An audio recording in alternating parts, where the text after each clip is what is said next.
Hey everyone, welcome back to the channel.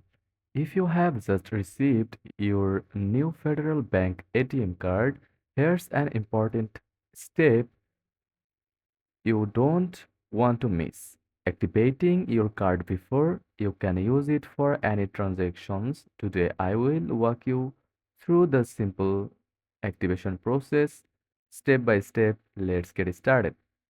First of all, make sure you have your new Federal Bank ATM card handy, along with your registered mobile phone. You will need the phone to receive a special activation PIN during the process. Now, visit any Federal Bank ATM nearby. When you insert your card, look for the option labeled either soft PIN or PIN change option.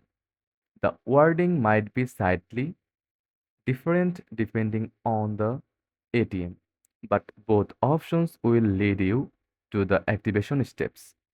Select the option to generate a new soft PIN.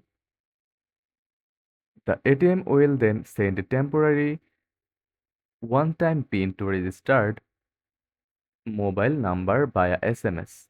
Remember, this soft PIN is valid only for 24 hours, so be sure to complete the activation within that time. Once you receive the soft PIN on your phone, follow the ATM instructions to enter it and finalize your card activation. And that's it. Your Federal Bank ATM card is now ready to use. Activating your card is quick and easy, so don't forget to do it before your first transaction. Thanks for watching.